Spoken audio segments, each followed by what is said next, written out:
Hello everyone, कैसे हो आप लोग। आई होप आप लोग बहुत बहुत अच्छे होंगे। तो आज फिर से मैं एक नई वीडियो के साथ आप लोगों के सामने आ चुकी हूँ। थोड़ा अंधेरा इस वजह से लग रहा होगा क्योंकि सावन का समय चल रहा है और बारिश दिल्ली में बहुत ज़ोरों से हो रही है और इस वजह से लाइटिंग भी थोड़ी कम हो गई है। चलिए कोई नहीं, आपको तो मेरी वॉइस से मतलब है और थोड़ा बहुत देख भी नहीं हूँ, ठीक है, काम चल जाता है उस चीज़ से।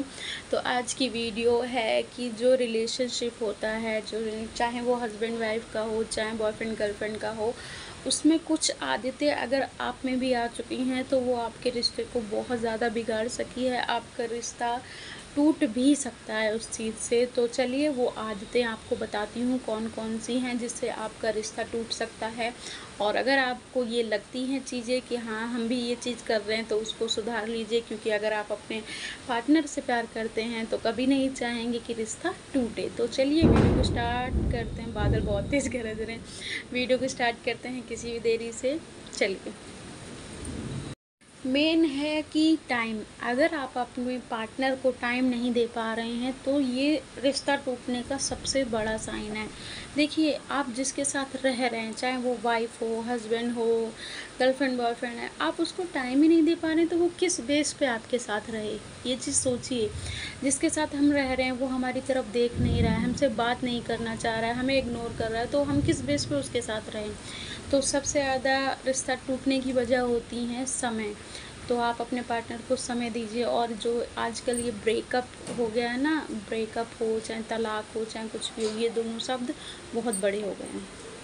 तो मैं ये कह रही थी कि टाइम, समय आपको ज़रूर देना है अपने पार्टनर को, क्योंकि आप जिसके साथ रह रहे हैं अगर आप समय ही नहीं दे पा रहे हैं तो वो आपके साथ रहना पसंद नहीं करेगा। चाहे मैं हूँ, चाहे वो कोई भी हो, लड़का लड़की, वाइफ गर्ल, हस्बैंड, जो भी है। तो वो आप बिल्कुल भी आप ये मत सोचिए कि अगर हम टाइम नहीं दे पा रहे हैं तो हमारा पार्टनर हमारे साथ रहना पसंद करेगा। बिल्कुल नहीं। हाँ, वो आपसे बात ज़रूर करना चाहेगा कि आप मेरे को टाइम क्यों नहीं दे रहे हैं, क्या ऐसी वजह है। तो सबसे पहला है टाइम।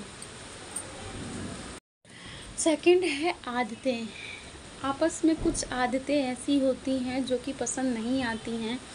आदतें के लिए एग्ज़ाम्पल दे सकते हैं, जैसे लड़की है, लड़के का नशा करना उसको पसंद नहीं आ रहा है, वो ड्रिंक ज़्यादा करता है या सिगरेट पीता है, या फिर ढंग से बात नहीं करता है, या फैमिली से ढंग से बात नहीं करता है। तो कुछ आदतें जो होती हैं आपस में पसंद नहीं आने लगती हैं और वो धीरे धीरे आपसे नहीं बोल रहा होता है। वो सब चीज़ों को समझ रहा होता है कि ये मुझको नहीं समझ रही हैं या ये मुझको नहीं समझ रहे हैं, इनकी आदत मुझे पसंद नहीं आ रही है। और आज के टाइम में क्या हो गया, बहुत जल्दी रिश्ते टूट जाते हैं।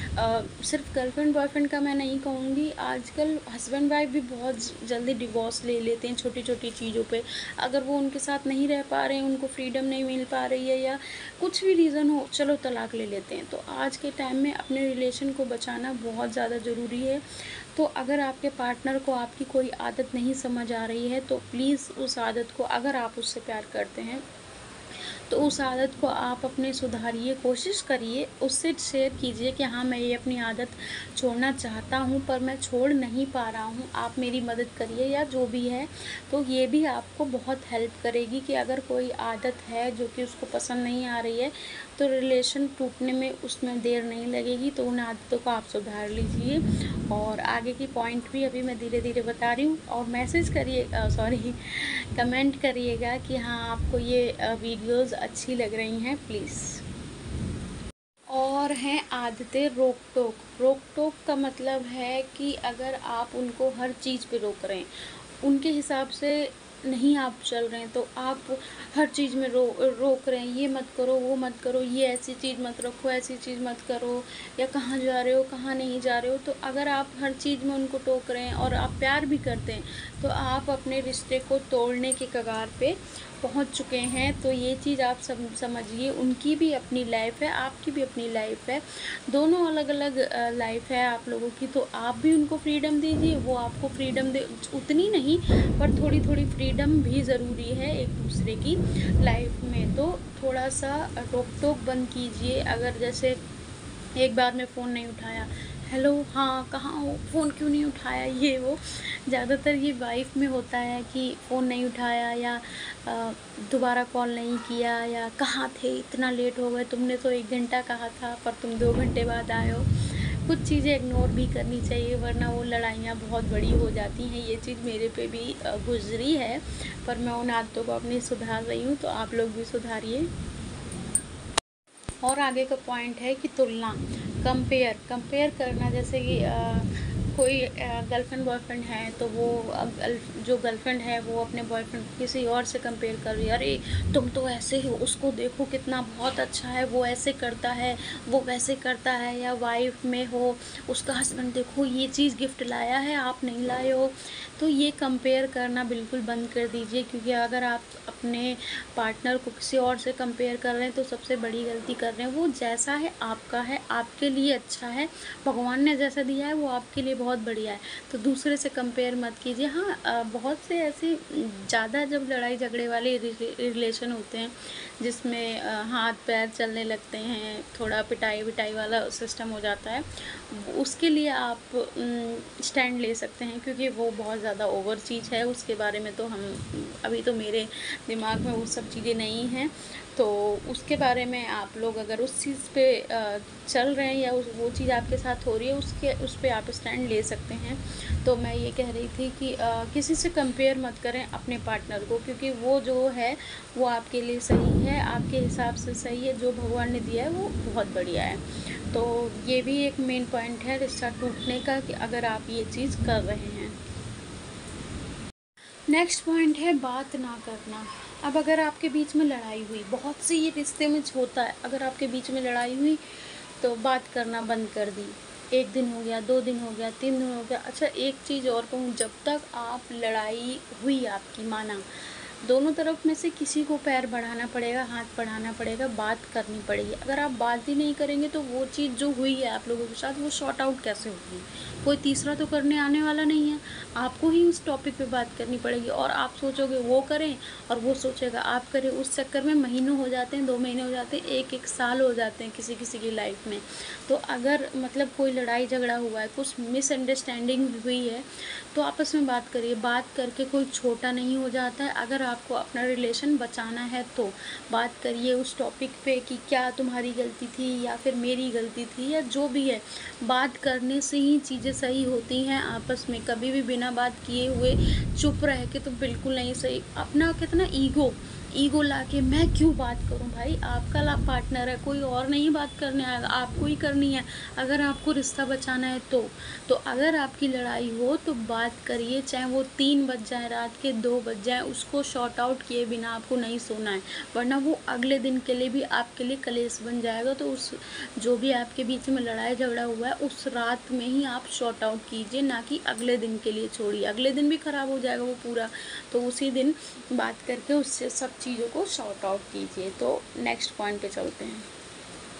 अगला पॉइंट है कि जैसे आप कहीं गए घूमने या कहीं फैमिली फंक्शन में, और आप अपने पार्टनर को थोड़ा मतलब ऐसा नीचा फील करा रहे हैं या थोड़ा गिल्टी फील करा रहे हैं, तू अच्छी नहीं लग रही है, तू मेरे साथ मतलब खड़ी ना हो या यहाँ से चली जा। मतलब जो फैमिली वाले हैं उनके सामने आप उनकी बेइज्जती किए जा रहे हो बार बार, तो ये और रिश्ते की बहुत बड़ी गलती होती है। देखिए, आपका पार्टनर आपका ही है, चाहे वो अच्छा हो बुरा हो, देखने में कैसा भी हो, अगर आपका रिश्ता उससे जुड़ा हुआ है, आप उससे प्यार करते हो, तो आप फैमिली वालों के सामने ये चीज़ नहीं दिखा सकते कि अरे इसकी तो मैं वैल्यू नहीं करता, ये तो ऐसे ही पड़ी रहती है, इसकी मैं बेइज्जती कर देता हूँ। तो वो जो पार्टनर है वो आपसे रिश्ता तोड़ने में बिल्कुल भी देरी नहीं करेगा। तो अपने पार्टनर की इज्जत कीजिए, बेइज्जती नहीं।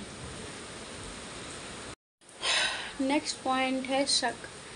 पार्टनर पे शक कभी नहीं करना चाहिए। हाँ, जब चीज़ें बहुत ओवर लगने लगें, जब आपको लगने लगे कि नहीं कुछ तो गड़बड़ है, कि ये मुझे इग्नोर करके कहीं और ही इनका ध्यान है, तब आप चीज़ें कर सकते हैं। पर छोटी छोटी बात पे आपको उन पे शक नहीं करना है। कहाँ गए थे, किससे बात कर रहे हो या क्या मैसेज कर रहे हो, क्योंकि इस चीज़ से ना रिश्ता बहुत खोखला हो जाता है, रिश्ते में कुछ भी नहीं बचता है, क्योंकि उसको और सामने वाले को ही लगता है कि जब इनको हम पे विश्वास ही नहीं है तो फिर क्या फ़ायदा उनके जाते ही उनका फ़ोन चेक करना, उनकी कॉल डिटेल चेक करना, पूरा फ़ोन देख लेना। तो ये शक करना बंद कीजिए। अगर आप अपने पार्टनर से प्यार करते हैं, विश्वास करते हैं, तो ये शक करना बंद कीजिए, वरना आपका रिश्ता टूटने में एक दिन नहीं लगेगा। नेक्स्ट पॉइंट और लास्ट पॉइंट है कि परिवार की बुराई करना। आपका जो पार्टनर है, आप उसके ही परिवार की अगर बुराई कर रहे हैं, तो सोचिए वो बचपन से उसके उन लोगों के साथ रहा है, अपने परिवार के साथ रहा है, और आप उनकी ही बुराई कर रहे हैं, तो उसको कैसे फ़ील होगा कि मैं जिसके साथ रह रही हूँ, मैंने जिसका पूरी लाइफ कहते हैं ना, काटने का रहने के लिए शादी करी, या बॉयफ्रेंड गर्लफ्रेंड जो भी हैं, और वही हमारे परिवार की बुराई कर रहा है। हाँ, बुराई तब आप कर सकते हैं जब परिवार की गलती हो। ऐसा नहीं हम कह रहे हैं कि बिल्कुल आप बुराई नहीं कर सकते, बुराई कर सकते हैं जब परिवार की कुछ गलती हो। और आप बिना गलतियों के अगर परिवार की बुराई कर रहे हैं, तो वो जो आपका पार्टनर है उसको बहुत ज़्यादा फ़ील होती है ये चीज़, और इन सब पॉइंट से आपका रिश्ता टूट सकता है। बहुत ही गलत मुकाम पे पहुंच सकता है आपका रिश्ता। अगर आपको ये चीज़ें लग रही हैं तो जल्दी जल्दी से सही कर लीजिए आप अपनी आदतें। अगर आपको ये वीडियो पसंद आई हो तो लाइक कीजिए, कमेंट कीजिए और शेयर करना बिल्कुल भी मत भूलिए। अपना ध्यान रखिए, अपने फैमिली का ध्यान रखिए, अपना पार्टनर का ध्यान रखिए, अपनी बेबी का ध्यान रखिए। तो चलिए कल मिलते हैं नई वीडियो के साथ। अपना बाय, राधे राधे।